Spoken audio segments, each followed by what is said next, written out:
మీ channel ద్వారా చెప్పదలుచుకున్నది ఏంటంటే ఈ ఆర్ఎస్ ప్రవీణ్ కుమార్ అనే మనిషి ఒక ప్రమాదకరమైన రాజకీయ నాయకుడిగా రూపొందబోతున్నారు. చాలా ప్రమాదకరమైన రాజకీయ నాయకుడు. సో ఆయన ఎంతవరకైనా వెళ్తాడు పవర్ గురించి. అలాంటి రాజకీయ నాయకుడు మనం చూడలేము మన ఫ్యూచర్లో. చాలా డేంజరస్ రాజకీయ నాయకుడు. ఇంతకుముందు నేను ఎట్లయితే బీఆర్ఎస్ దొంగలతో నేను ఎట్లయితే నేను ఫైట్ చేశానో ఆ దొంగల్ని ఓడించడానికి నేను ట్రై చేస్తాను కానీ ప్రయత్నించాను కానీ ఇంకోనో గెలిపించాలని నేను ప్రయత్నం చేయలేదు.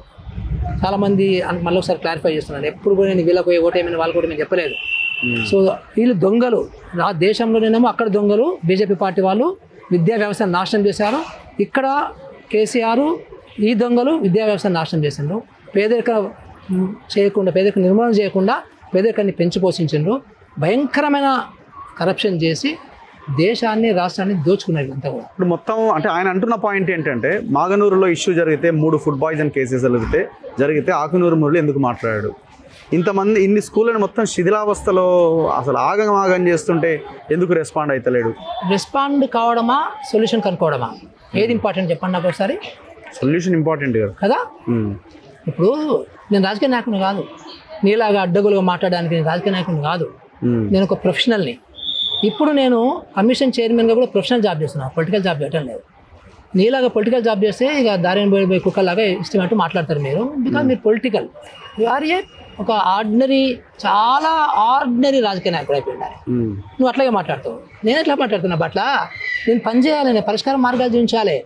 సో ఆ పరిష్కార మార్గాలు చూపించడానికి ఇప్పటి వరకు నేను ఎన్ని మీటింగ్లు పెట్టాను, ఎన్ని స్కూళ్ళు తిరిగాను, ఎన్ని ప్రైవేట్ కాలేజీలు తిరిగాను, ఎన్ని గవర్నమెంట్ కాలేజీలు తిరిగాను, ఎన్ని యూనివర్సిటీలు తిరిగాను, ఎన్ని యూనివర్సిటీతో మాట్లాడాను, ఎంతమంది ఎడ్యుకేషన్స్తో మాట్లాడాను, ఎంతమంది ఇంటర్నేషనల్ ఎడ్యుకేషన్తో మాట్లాడాను, ఎంతమంది ఇంటర్నేషనల్ ప్రొఫెసర్తో మాట్లాడాను.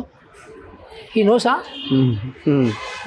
నేను 100 రోజులు రిలీజ్ చేస్తాను కమిషన్. అప్పుడు ఇవన్నీ బయట పెడతాను. 100 days లో ఏమేం చేసినారో చెప్పబోతున్నారు. చెప్తాం కదా, డెఫినెట్ చెప్తాము. సో స్కామ్ కూడా బాగా పెద్ద ఎత్తున జరిగింది. ఫర్నిచర్ కి సంబంధించిన స్కామ్ జరిగింది.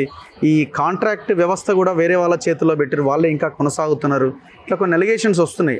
మీరు చెప్పేది గురుకులాలలో అక్కడిక్కడ. సో అంటే ఇతను ఏం చేస్తాడంటే ఒక మాఫియా నడిపించాడు.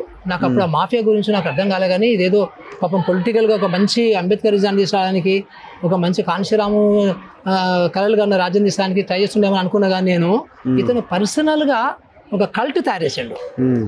పర్సనల్గా ఒక కల్ట్ తయారు చేసి సో ఒక రాజకీయ పునాది వేసుకున్నాడు ఆయన అప్పుడు. అంతే ఎంత వాడుకొని దాంట్లో భాగంగానే చాలామంది యూత్కి అది ఇది ఆశపెట్టి ఈ కాంట్రాక్ట్లు ఇప్పించుకోవడాలు అయింది. నేను కూడా పాపం ఒకటి నేను కూడా తప్పులు చేసిన దాంట్లో. సో వీళ్ళేదో మంచి మంచి వాళ్ళకి నేను కూడా 2-3 కాంట్రాక్ట్ ఇచ్చిన, 2-3 అవుట్ సోర్సింగ్ ఇచ్చిన. తర్వాత నువ్వు 4 గడుచుకున్నా, మరి ఇంత ఇది పెద్ద మాఫియా లాగా ఉందని. సో అట్లా తయారు చేసి అది ఇంకా నడిపిస్తున్నాడు అట్లాగే అంత. మీరు నాతో వద్దు, అది చెల్లని కాయిన్, అది వదిలిపెడతాం మీద. అది బేకార్, ఎంత వేస్ట్, ఎంత కూడా ప్రమాదకర రాజకీయ నాయకుడు. ఒక ఆర్డినరీ